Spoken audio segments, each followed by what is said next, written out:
Welcome to Out of the Stacks with Carla and Amanda, where we talk about books and the literary world. Then we'll visit the past with things from our childhood. There may be a rant or two, but we promise you laughs and a good time. Hello, everybody, and welcome back to In the Stacks. Long time no here. Welcome back. Yeah, welcome back. Hello to all of our listeners. Our last podcast was April. It is now mid-June. This will be posted probably end of June. So There was kind of a disruption called COVID and lockdown. Yeah, we actually recorded our last podcast in March. Yeah, and then, because we recorded on Sunday, and that, like Monday or the Monday after, I sent you a message, and I was like, oh, by the way, I have corona. So I hope you weren't sick, but I mean, who knows? Yeah. Who knows where I caught it, when I caught it, if my mom had it. If she did, she was probably asymptomatic because she had no symptoms whatsoever, and we lived basically the same life. So that sent the world on its head. Mm-hmm. But when I was editing the March podcast, like I said, it was the end of March, and I was just, recovering from the COVID. Mm-hmm. And it was just the way we talked, it was like, oh God, it was a punch in the gut. There was only, New York was really, and Seattle were really the only two spots, and they were just, probably 10 or less people dead. And then by the end of March, Illinois, our state, had 100 dead. And then now we have 2 million tested in the U.S., right? I think so. I just read that today. 2 million. Yeah. So here, I'm just seeing an update for our county. Today, 14 positive cases and 3 deaths in our county, which is a little bit of an increase. Yeah, it is. We stabled off, we plateaued, we flattened the curve. Yeah. But I'm just worried with everything starting up again that it's showing that it's going up. And so I just worry about a second lockdown. I do too. And I'm like, I go back and forth, and I've told this to several people because I've returned to work a little bit, and we can talk about that in a minute. I go back and forth between I just want to get back to work and I think that's the thing. And I think, and I say, and I think nobody knows. Nobody can guess because this is way past the Spanish flu down. Yeah, I don't think anybody knows. And I was talking to my cousin. She lives in Ohio and works for a state-run governmental company. She's not directly under the government, but they follow, the whole governmental thing, and Ohio really locked down quickly, even quicker than Illinois, or basically at the same time. She's in the same thing. She wants to go back to work, but, for her sanity's sake, because, how do you work at home? Because then your home is work and you can't separate the two. But then how do you go out to work and work with people in the public when you could be jeopardizing your health, your family's health? And I've kind of realized, okay, so Sunday I went to a bridal shower. Oh, okay. How'd that go? Well, it was weird and scary, and the scary part was going out in public and being with people. It's like I've been trying to figure out, is it scary because I have a real fear, or is it that I've been home for so long and all the messages we're receiving are stay home, don't go anywhere, it's not safe to be out in public. So is it just because for 10 weeks or however long it's been, the perceived fear versus yeah. So I was telling my friends, I don't want to be a headline bridal shower is center of new outbreak. Like it was my best friend's bridal shower. Like I'm Yeah, not you gonna don't want to miss. kill them, and then I don't want to miss her bridal shower. So she already had to postpone her wedding until later in the years. I don't know. Going back to work, on the one hand, I was like, yes, please get me out of the house. And on the yeah, other hand, but there's is people this, out there. well, like, is it smart? Is this stupid?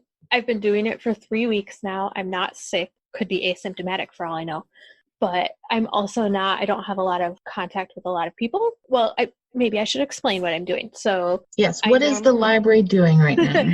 yeah, so normally I'm a programming librarian and it has nothing to do with computers.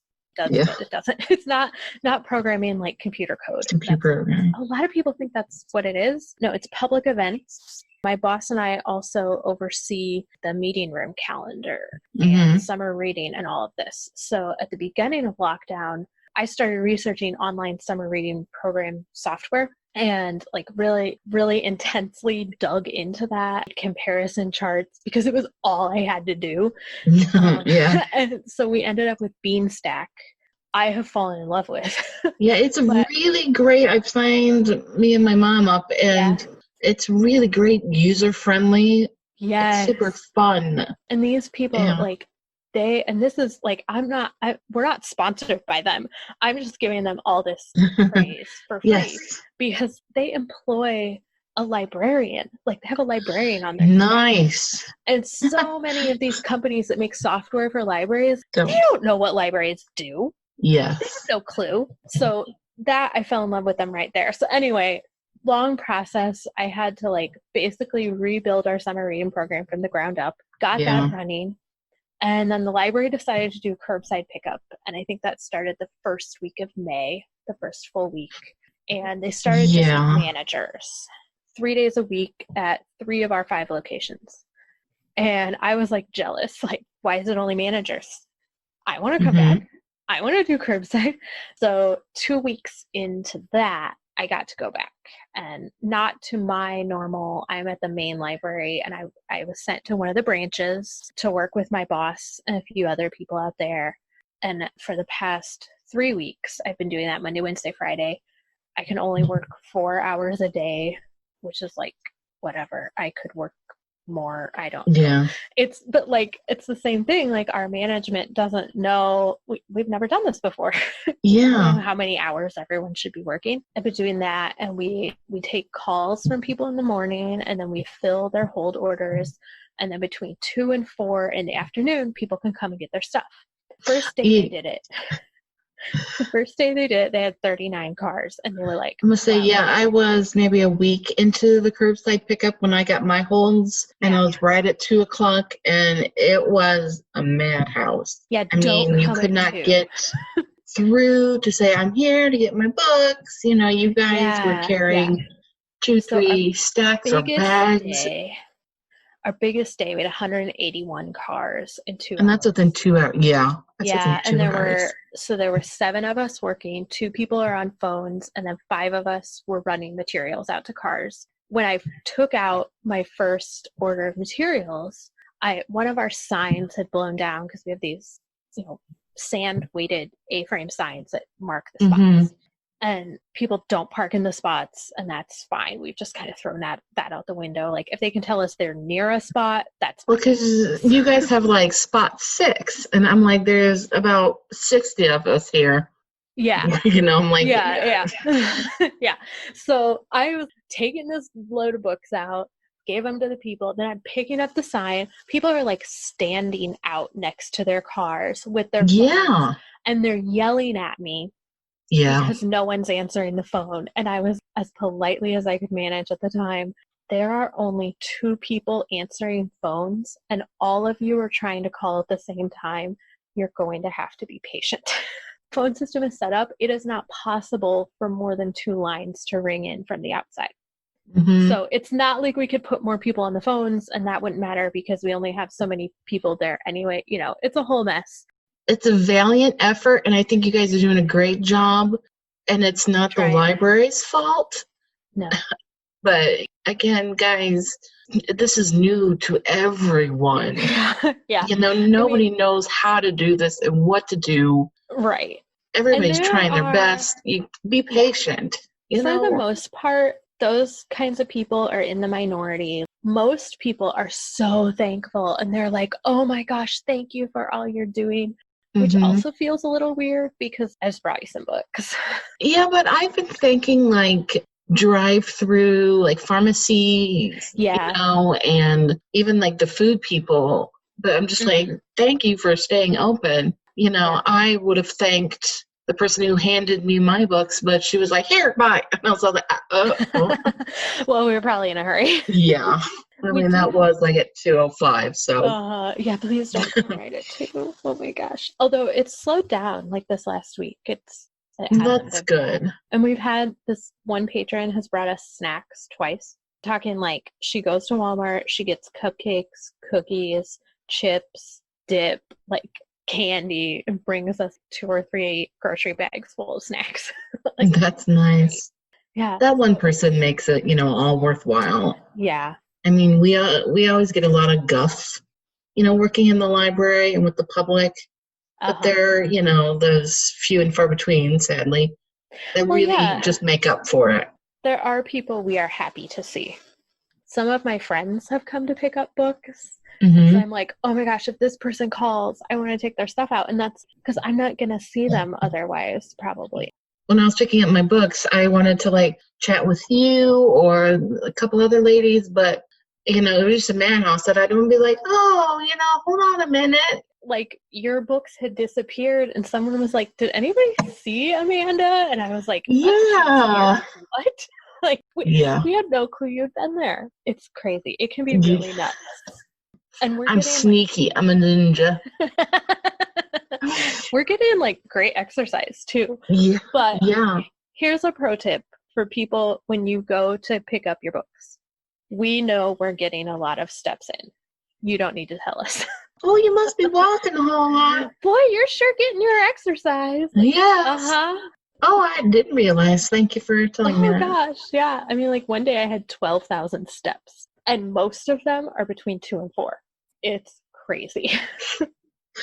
I am impressed with the setup you guys have. The getting the call, checking him out, and getting him out to the car really quickly. Yeah. I was really surprised with that. So. Yeah. Good job, Peoria Public Library. I'm passing it on. I don't even know how we got to that subject, but I don't know. Yes. Work versus stay at home, whatever. So So the world's strange lately. Yeah. When we last recorded, the library had just shut down or was going to be shutting down on a Monday. Yeah, I went back the next day. It was closed to the public already. I went in the next day just to and you guys were just like, oh, just 2 weeks, and it was all like, oh, I can read and I can do all this stuff, and here it is 3 months later, and I decided to go to my parents' house because I was like, 2 weeks, I'll just go to my parents' house. I was there for 10 weeks. No, I think people really got to know their families. Yeah. And loved ones, spouses, children, again. Yes. Better. In a way, it's been like a really good time. Just be at home and be with your family. And like, we cooked so many meals and did a lot of stuff. Yeah. Like I said, it really brings, I think it had 2 effects on people. Either they brought people closer together or really drove them apart. Because you have people that work 9-10 hours a day, their children at school, and that's got to be tough with everybody at home trying to use the same space 7 days a week. Yeah, I don't know. And it's never gonna, I have a hard time believing that the world is going to go back to how it was. No, it absolutely will not.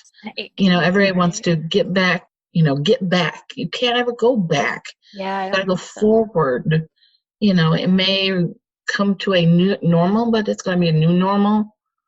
Yeah. You can't ever go back. I have a friend who's been working from home, and her employer decided that will be a permanent situation, that they are able to do their work from home adequately enough or whatever. That's good. turn their office space into meeting space for Yeah. other people, and then that saves them money. Yeah, and I think their employees in the office. Yeah, and I think Facebook kind of said the same thing, that their employees can work from home forever now if they it's really weird. Mm-hmm. It's been really weird. I have found that I'm able to do more from home than I thought I would, but Yeah. going forward, like I have my cell phone, I don't have a library phone. And Yes. a lot of what I did, I have to have a phone. People call me. So like in that respect, I need to go back to my office. And I will, starting next week, actually. I'm going back to my office half-time. Yeah. Like I said, we're slowly getting to a new normal. Yeah. I don't think this corona wave is done at all. I think it's just wave 1. Yeah. Wave 2, across the world will come, and then we'll just have to eventually deal with it like the flu in another 10, 15 years. Hopefully we can have an easily and readily available vaccine like we do the flu. Yeah. But again, who knows? Do you remember like 10 years ago, the swine flu, and they had like a limited number of vaccines, and you could go, if you met a certain criteria, you could go and get a vaccine for free. They did that in the town where I live at the high school. I took off work early and went and stood in line outside this school for, I don't know, it was like 3 hours, and just to get this shot. And it was like you had to be under a certain age, like under 25, and I was. Or if you had a child under a certain age at home, which there was a couple next to me in line, and they were like, yeah, we have a baby. We brought her birth certificate. We don't know what they need to prove that we have a baby, and like all this kind of stuff. And that was scary at the time, but like you got the vaccine and then you were good. Like there is no vaccine for this yet.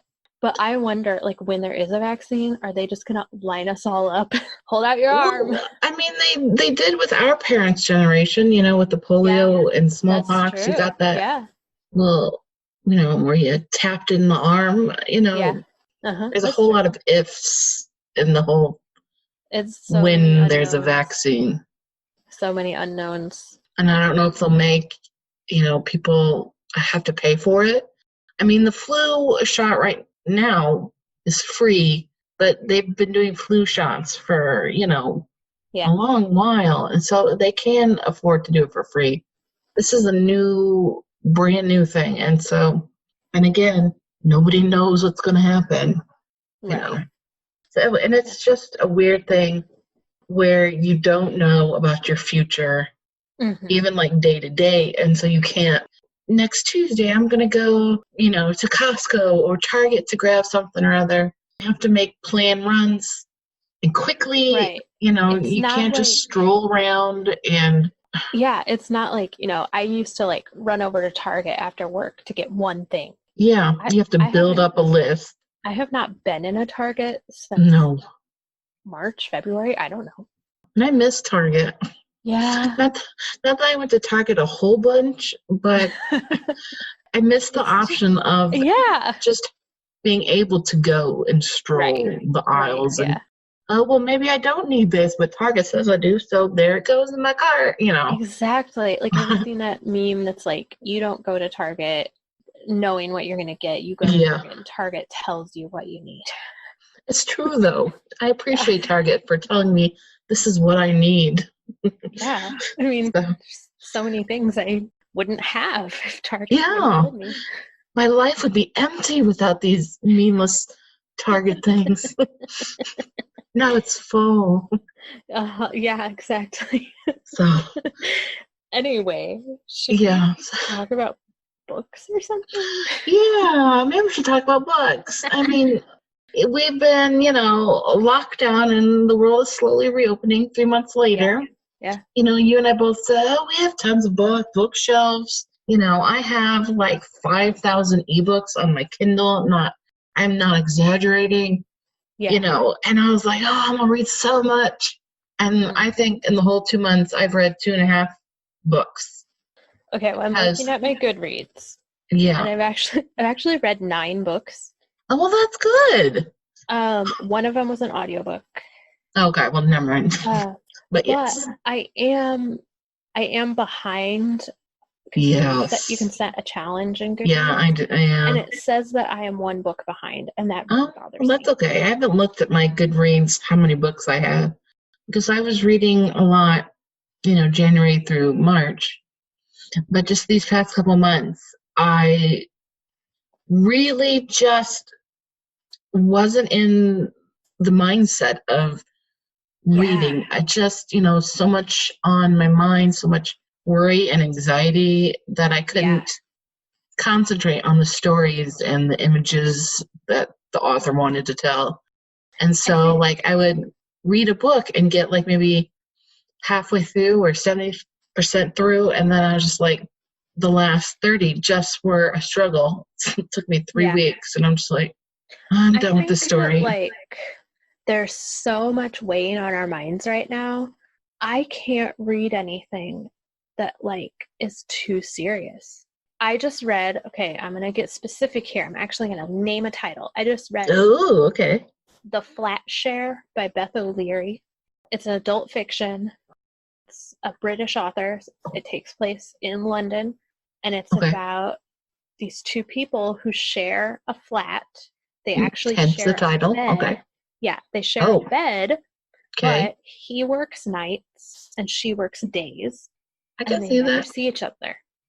They don't even meet before she moves in. So it's his flat, some extra money. She's just broken up with her boyfriend, needs a place to live, but doesn't make much money. So she How'd you needs a like the place to live. book? I loved it. I Okay. gave it 5 stars on Goodreads, Oh, and I don't give just anything 5 stars. I yeah. don't know if it was like the perfect book for this time to just Yeah. like it was a complete escape. You should read it. I still have it here at home, even though I finished reading it 4 days ago, because it Okay. like like when you read a good book and then you can't like you're done with it, Yeah, you you don't don't want read it, to, you don't want to abandon give it it. back. Yeah, you don't want to give it back.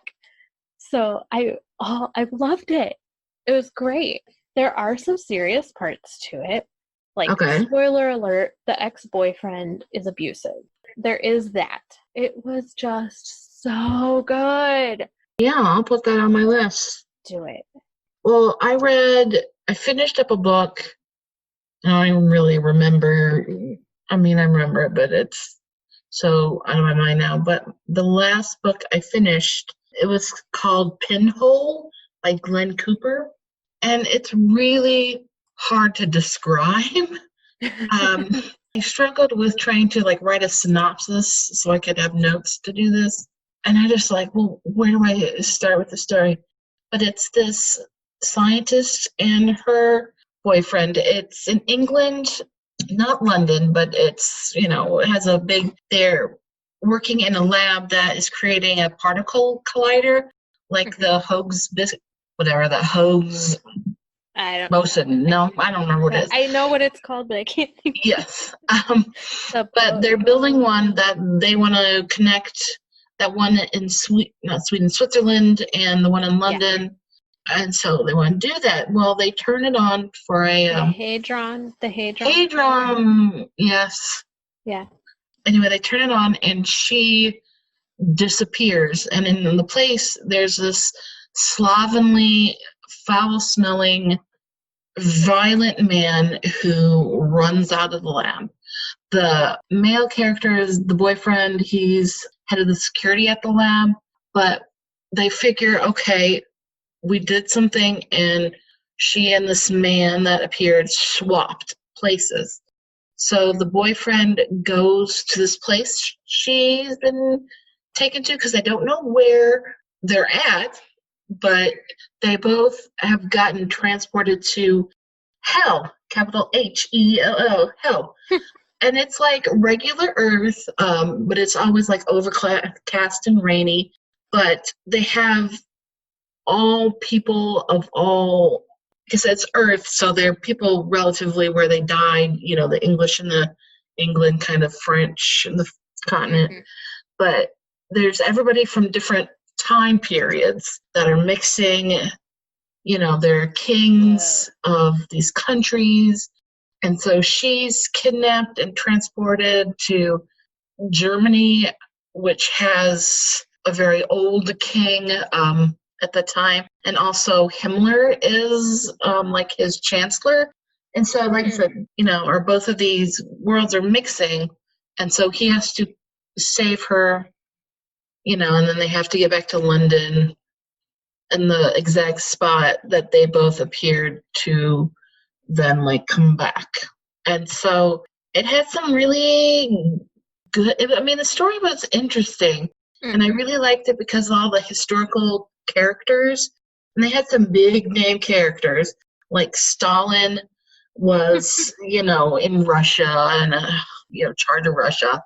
And so that kind of thing, it got me through it by all the historical characters, but there were just some moments that were almost too unbelievable. I mean, I know they're going to hell, and that in itself is unbelievable, but I don't want to give a whole lot away, but there were just two parts that I was like, you really have to just go, oh, okay, and read on. Yeah. It sounds really complicated. It really was. The author also explains some of the really hardcore scientific things in the beginning. So it was very like, oh, we have all the science and I don't understand it, and all of a sudden we're in hell and there's all these historical figures. So I'm just like, okay. And the author also used $10 words, and I'm just like, I had to look up all these words, and I have a good vocabulary. And I was just like, what is this word? And I was like, couldn't you just say, anyway. Did you read it on your Kindle? Yes, I did. And yes, I love that. I love that feature where you can just tap on a book. Have you ever been reading a real book and then you want to know what a word is? Oh yeah. And you touch it subconsciously? Yeah, several times. And I'm like, dang it, I wish I was on my Kindle. I need the dictionary. You mean I have to get out my phone and look this up? Yeah, no kidding. And so it's the book was a part of a trilogy. Of course. I just have read the first one. I don't know if I'll read the second or third one. The two figures get back to their own Earth, but there's, something goes wrong when they go back, of course. So that's why there's a trilogy. Yeah. So, it was, like I said, it's really hard to describe, they're in hell, but, and so right now I just started a book by Melissa Snark, and it's called Hook, Dead to Rights. It's a female, Captain Hook, and Peter Pan is kind of the villain. And so I'm really liking it. Like I said, it's just the beginning, but I really like the way this author has female Hook talking, and she's very intelligent. And I just like the imagery that this author is painting. So far it's good, and I like it, but we'll see. But like I said, I've only read about 2.5 books. I read another one that I had gotten an advanced reader copy of. I had it sitting around for a while. I think the book actually came out last fall. So since it came out in November. So I've probably had it almost a year. It's called Gravity by Sarah Deming, Deming. Okay. And it's young adult. It's about a girl whose name is Gravity. And she lives in New York City, and Brooklyn actually, somewhere near Coney Island. She joins a boxing gym, free for kids. It's a way to keep kids out of trouble. And so by the time she's 16 or 17, she is really good. She's going to the Olympic trials. She's a favorite to make the Olympic team. And so part of it is boxing, and I've never watched a boxing match. It doesn't make any sense to me. This woman can write a boxing scene. Even though I have nothing, I have no knowledge of boxing. I know nothing about it. Really got into it? I felt like it was, I could make sense of it. It wasn't completely over my head. And then part of it also is this girl, her mom is a drug addict, and her dad moved back to the Dominican Republic. So she's half Dominican and half Jewish. Oh. That's interesting also. She doesn't feel like she fits in either the both, yeah. and she has a little brother who she has to take care of, and then she like gets involved and starts having a sexual relationship with another boxer from the gym, and of course that doesn't go well, and so it's just like she has this great life as a boxer, but her life outside of boxing is just Not so good. terrible. Yeah, and it's so realistic. And I read about the author. She's a woman who lives in New York who volunteers at a boxing gym for Oh, kids, exactly like this gym. And okay. she actually, like, she was an amateur boxer at one time, but now she is a tutor for these kids. So, like, of the agreement when they come to box at this gym, like, part of it is, okay, but you have to sit and do your homework. And so Well, it just that's sounds like a neat. really cool place. Okay, So what's the title? Gravity? Gravity. Okay. The Okay. author's name is Sarah Deming, Deming. It was really good. And it's from a new imprint called Make Me a World. And oh gosh, who is Hmm. I'm not sure what publishing house that's from, but Make Me a World is a new imprint that's focused on books about minorities. Oh, that's really welcome. Yeah, for sure. We'll get back on our reading when the world gets back to normal. Yeah. Yeah. I've read some other stuff, but my heart's not in it. I don't know how else to Yeah. describe it. Like, I'm just kind of going through. Yeah. There's just, in the beginning, there was so much we were learning, so much information, and there was like an overload and all this change and death. And, I was sick, and like if I had a few friends that were sick, all over the UK and the US. And, I just don't think I just had the concentration or, again, like I said, the mindset to, Yeah. really lose myself in Yeah. a book that I just that like we are always on edge, like you need to pounce. Like I was worried something catastrophic. Not that a worldwide pandemic and death is not catastrophic, but it's that you're always ready. And so I didn't feel like if I could just read for an hour or whatever, I just felt like no. Maybe we just need to find like a really just fluffy book. Like, Yeah. maybe reading needs to be something that we purposely use to get us away from everything, because there's Yeah. so much, like, we're being inundated with information right now, and it's not all most of it's bad information. I mean, whether bad meaning not cited correctly, and or bad as in just it's not positive. Like, Yeah. so Yeah. and you can't avoid it. It's everywhere. I mean, it's Yeah. literally everywhere. So like So maybe maybe, yeah, maybe we need to fluffy. like Yeah. force ourselves to just put our phones down and read a Mm-hmm. book. I don't know. Yeah. No, I I'm not think saying I'm going to be able to do that, but sure. yeah. We'll do that right now. But yeah, maybe, yeah, a fluffy book would be better because, I have this, need to read and I want to read, but Yeah. there's just nothing that is holding my attention and like satisfying that needs. But I haven't also tried a fluffy, like a fluffy romance or Yeah. a silly book. The flat share was perfect. Like, I stayed up way later every night than I should have. I'll put that on hold and I'll see you at my car then. Only tomorrow and Saturday. Only 2 more days. Well, now that we talked about not reading, let's talk about something more fun, I guess. Like favorite games as a kid. What are your thoughts on gaming and games today? Like, have they translated what you liked as a kid to today? Because like I loved board games. We were really into Clue and Guess Who. Yeah. And so like my sister and I played those games probably every day or whatever, and so I still really enjoy board games more than, like video. I mean, I like video games, but I never really had a or a gaming system, sorry, that I could play all day. And so I never really got into that fully. And so I'm more the board game nerd than. Yeah. you I'm the know. same way. Like we never had a video game system. I remember going over to a friend's house in junior high. She had a Nintendo 64 and we Hmm. played Mario Kart and I was like, this is the greatest thing ever. Yeah. So when I was in college, I bought a Nintendo 64 and Mario Kart just so I could play Mario Kart. Hmm. It was great. My roommates and I had fun playing it.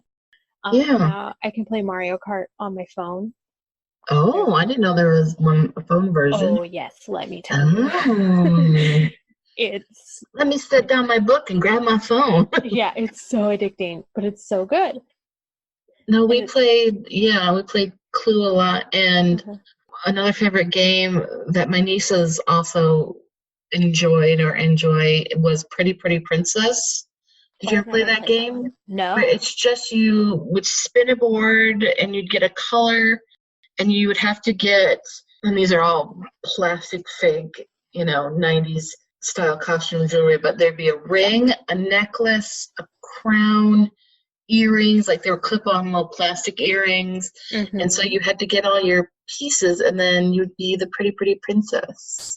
Oh. And we loved playing that game. And it, like I said, it didn't really involve, I don't think it involved any strategy. It was just spinning on a spinny wheel to get your pieces. And then I'm a pretty, pretty princess. It was Yeah. really, We played a lot of Monopoly, Guess Who? Monopoly see, Junior. Monopoly was always fun for me until all the property was bought up and then you had to do Yeah. houses and hotels. And I'm Yeah. like, math, Then bye, I'm done, you then know. it just goes on forever. We played a lot of Life, Yes, life was a lot of fun. We especially when also you're gonna get played married and mall. have kids. Yes, I like that. Um, my dad and stepmom have a game that's Redneck Life, and that Oh. is hysterical. Like, you get married and you get, your car and how many children and Uh-huh. the kids' names. You have to roll these funny, Oh my gosh. combinations of I want names. this now.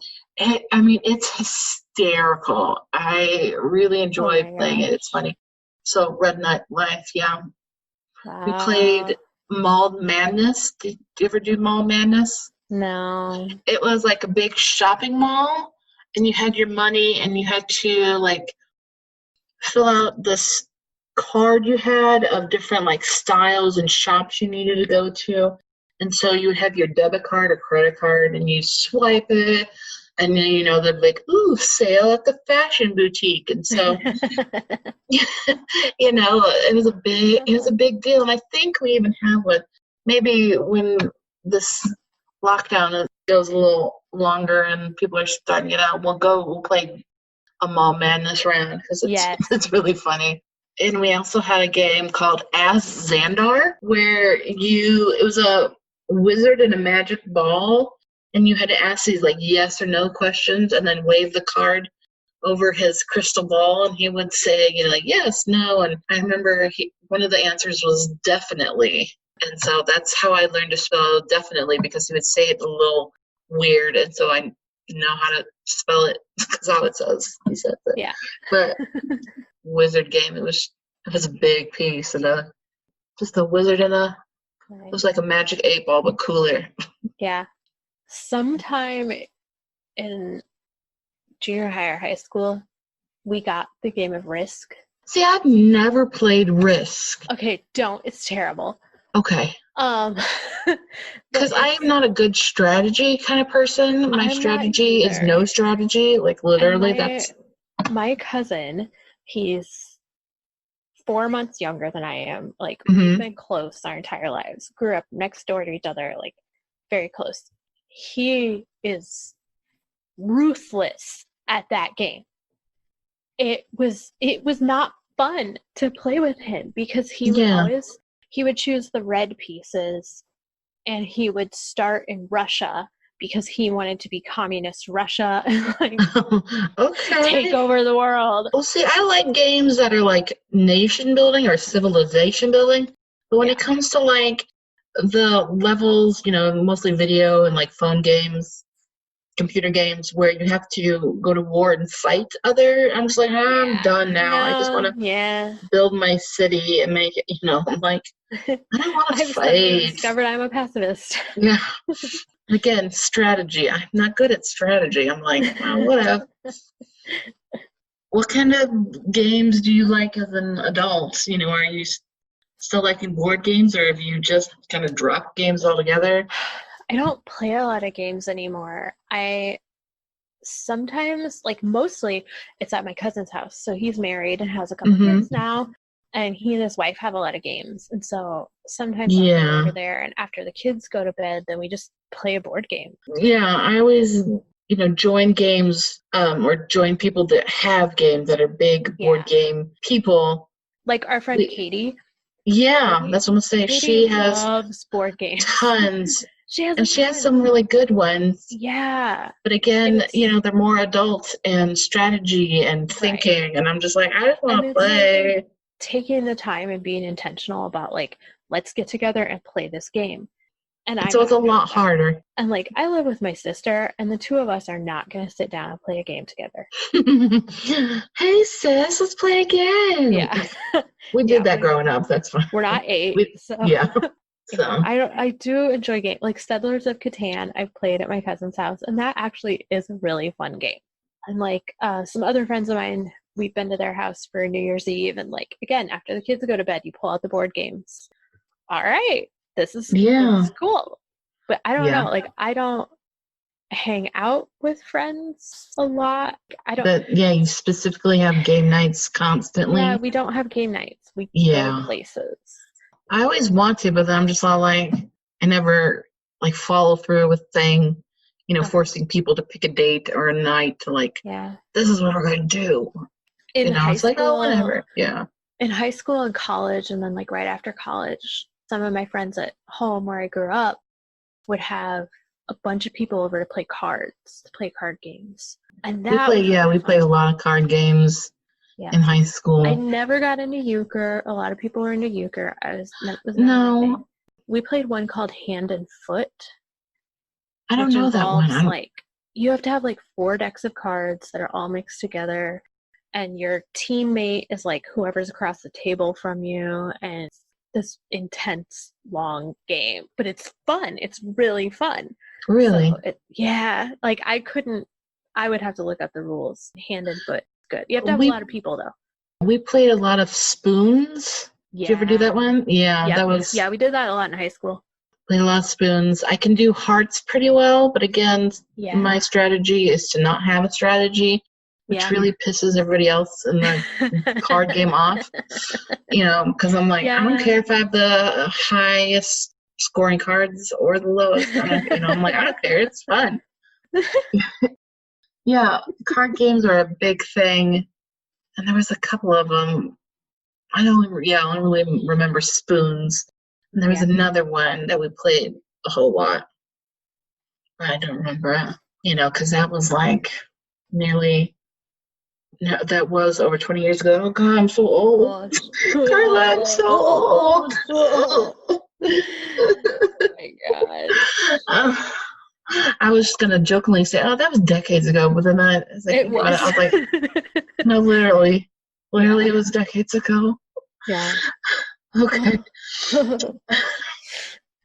I'm so old. Okay, well, how did you entertain yourself? During the lockdown. We kind of read or we kind of talked on books. Yeah. I did a lot of YouTube and Hulu. Yeah. Oh, Hulu. I'm on season 12 of NYPD Blue, which is the last season. I was on like season 4 or 5 a couple months ago. So that's any indication. Yeah, no, the same. I watch pretty much all the true crime available on Hulu, like all of it. And so I like drifted into like paranormal shows, and so I'm watching Ghost Adventures, which is dumb, and like I constantly like hardcore roll my eyes at them. But they go to really interesting places, so it's not like they're going to somebody's home, just down the street. Yeah. and so I really am just following it for the places that they go to.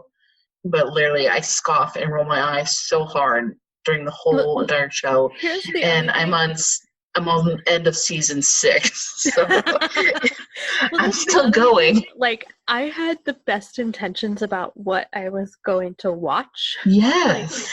Oh, there are these shows that have come out on Netflix or whatever that I haven't had a chance to watch yet. Mm-hmm. Like, I should really do that right now. And then Yeah. I'm on season 12 of NYPD Blue. Yeah. Not. For some reason I can't get off of Hulu. I mean, I have Netflix and Amazon Prime, and I was like, oh, this, and then so I filled my list, thinking, oh, well, I'll watch all this, and then I just drift to Hulu, and I'm like, these garbage shows. And there are commercials. Yes. And I want to like switch off like you do on a regular TV. You either switch a channel or you play on your phone, but Yeah. you can't do that because you can't. No. it stops. So I did, though, with my family. We watched all 8 Harry Potter movies. Oh, with my see, entire family, yeah. including my dad. Oh. My dad is a farmer. He has never, like, as a child, fun Yeah. for him was working on the farm. Like, Woohoo! he doesn't read books. Yeah. It's really hard to get him to sit down and watch a whole movie without falling asleep. He Yeah. watched all of those Harry Potter movies, and he liked them. It's a good crazy. series to get, though. I mean, Yeah. I would like to rewatch all the Harry Potters, and I wanted to watch all, like, the Back to the Futures, all 3 of them, Oh, yeah. And I just was like, I can't do this. So I'm like, I need the garbage. Yeah. And so, whatever, Yeah. so a lot of YouTube I watched. That's like a black hole. It is, because they just say, oh, watch this next. You're like, okay, and so you just and then you're watching like a clip from a late night talk show from 2015, and you're like, how did I get here? Mm-hmm. Yeah. Or you look up somebody's name or their channel, and you just go through like the past 6 years of what they've done. Yep. That's exactly what you're talking about. Not that any of us have done that, but I have become addicted to a channel called Dude Perfect. They're like the trick shot guys. I've heard of them. I've not watched any. Oh, they're really fun. But I got, attached to them a couple of months ago, and they've really been doing this Dude Perfect channel and like the company for probably at least 6 years, if not longer. And I like literally went back to the beginning, just, and I'm all caught up, and they've all been married. They have children now. And I'm like, wait, I thought this guy was single, and now he got 2 girls. What happened? Now you feel like you know them. Yeah, they're my BFFs. So, the whole, let's consume a whole load of videos. It has to be, it's kind of like with the books, it has to be, to me, mindless, or I can't enjoy it. If I have to think about things, you're not going to hold my attention. My brain's not doing that right now. Exactly. Yeah. Yeah. Okay. Cool. We're coming up on an hour here. Yeah. Oh, yeah, we are. Okay. Well, then let's wrap up with the big elephant in the room. The state of things. Yeah. The Black Lives Matter movement and George Floyd. I really was happy to see that Peoria Public Library has been doing a lot of social media where they're recommending books and movies and things to read to help you understand the plight of racism and all of that. You know what's interesting? I don't know. Maybe interesting isn't the right word. So we do a One Book One City program every year, and this year, that was scarily timely.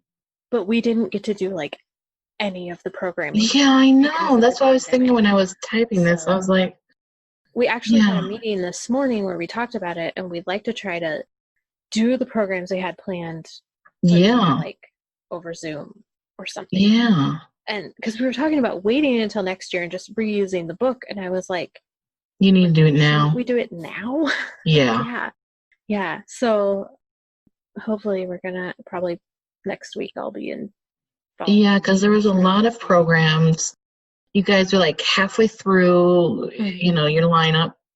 Yeah. And there was maybe a good half a dozen programs still left. And I was wanting to attend some of those. And then just like, bam. Yeah. And then so when I was thinking about what we're going to talk about, I was like, oh, the hate you give, it's so timely. Yeah. And it reminds me so much of what's going on. Yeah. I mean, scarily so. And it's scary, the fact that was, it was written a couple of years ago. And yeah. And it's so, that was her debut novel. That was the first book she had published. And I need to read it again. Yeah. But as a white person who grew up in a white community, it had such an impact on me, helped explain, like people wonder, like, why are people rioting? Read this book. Yes. Then you'll understand. I want everybody to read this book, black, white, young, old, whatever. Everybody needs to read it. And it's just so raw. And I think most of society's feelings right now are very raw, and we're very emotional over the subject. And I think the white population needs to, read this book to see that it's always been like this. It's not a new thing. I had a friend saying, like, why now? Why George Floyd has it, opened people's eyes? And I'm just like, I don't know. Maybe it was time. People were home. People are home right now, and they have nothing else to do, and so the path is open for them to do this. Oh, I agree. That's a good way of putting it. And I've seen a lot of things about, like, a lot of people at the beginning were like, 2020 needs to be over, we need a redo of 2020. And lately I've been seeing, like, no, we don't. 2020, we need it. I think it was right place, right time kind of thing. The conditions were just right. Yeah. To, I just really hope it's going to bring about real and lasting change. Yeah. Because that was also another issue that my friend who was asking, well, why now? Because she lives in Europe, and so she doesn't really quite understand the American viewpoint of this. And, I was like, because she was saying, well, what happens when the people stop protesting and stop taking selfies, and then it's not cool to hashtag all this? And I'm like, I hope it doesn't get to that point. Right. Like, maybe that won't happen. If people stop protesting, hopefully it's because there's nothing left to protest. Yes. Which, it's like, we have miles to go. Decades, generations. Yeah. I mean, it's been 400 years. You've seen? Yes.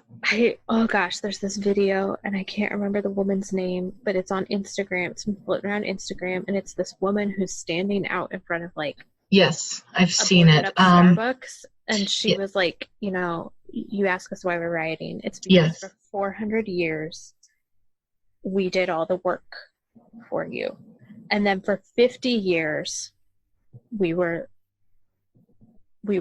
trying to make our own money. And then, and she just explains it so well that, like, she does.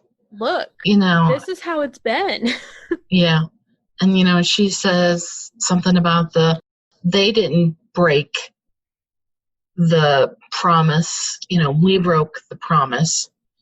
Yeah. And I'm just like, oh, it brings tears and, like, goosebumps to me, because she said it's so raw and honest, and you can't plug your ears anymore, guys.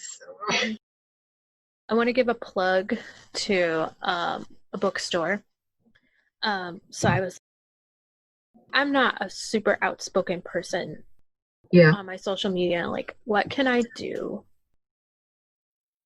to help in this time? And I had seen like lists of Black-owned independent bookstores. I was like, I can buy books. That's not hard.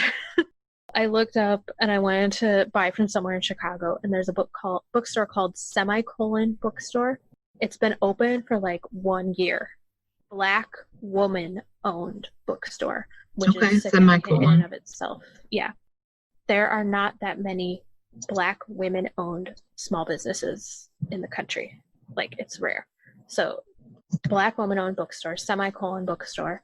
So I bought a book from them, and then I don't know, for some reason last night I was like, I want to buy another book from another bookstore. So I found a different bookstore that I bought another book from. But I went back to Semicolon and I found their Instagram. And I started looking, and they, sometime in March or April, I think in April, they set up a GoFundMe and started a hashtag clear the shelves. And their goal was to raise like, I don't know, $20,000 or $25,000. They wanted to give free books and meals to Chicago public school students. Like, they set aside times that any kid from Chicago public schools could come in and pick out a book for free. And I looked at their GoFundMe last night, and they have raised like $125,000 for this. And they've been open a year. Like, they just had an anniversary not that long ago. And they are doing this amazing stuff. And they are also posting about how, like, they have been inundated with orders from the internet. And, like, it's all they can do. They have been so busy, they had to hire an extra part-time person. That's amazing. Like, there are only 5 of them or 4 of them there. And they've been so busy. And they, like, their shelves were almost empty, and they had people coming in and they had to like play it up like, oh, we just have this minimalist look, when really their shelves are empty because they can't get orders in fast enough to fill the shelves. And that's just so cool. And these people sound like really cool people, and someday I want to go to that bookstore and buy more stuff from them, because they are doing incredible things for the city of Chicago. Totally. I'll go with you. Yeah, my oldest sister is a Chicago public school teacher, and I've heard the stories of her students, and I know how little some of them have, and like, they don't have their own books, and so for these people to just give back to the community that they're in like that, it's just amazing. So look up a Black-owned bookstore in your community and just buy a book. Or a Black-owned business, food, a restaurant support. If you're not the person who posts stuff on your social media, like me, if that doesn't make you comfortable, like I am, as a rule, like I'm not outspoken about anything on social media, just because I don't like confrontation. Like, it scares me. I'm a wimp, okay? But I was like, there are things I can do, and I don't have to tell people I did it, but there are things I can do. So, well, it's making you realize the truth about everybody and truth about yourself. And it's just as long as you always continue educating yourself on any level, whether it's about racism, sexism, violence, and abuse, you're moving forward. And that's all we need to do, is move forward. Yeah. I hope this will last and bring meaningful change, because, I mean, it's just a shitstorm, and it's so sad. And vote. Oh God, yes. Vote, people, please. vote. Vote. So, on that positive note. I think it's all right. Yeah, I think it's all right. But welcome back, everybody. I hope you stayed for our long, well-awaited fourth podcast. I feel like we've been doing this forever, but it's I only know. the fourth one. Wow. So we're going to get back to our schedule now. So Yeah. hopefully you'll be hearing more from us, okay? All right. All right. Bye. Bye. Thank you for listening to our random thoughts and musings. Join us next time for more unpredictable conversations. Thanks to all our supporters. Music credit, Fuzzball Parade, Kevin MacLeod, Incompetech.com. Licensed under Creative Commons by Attribution 3.0.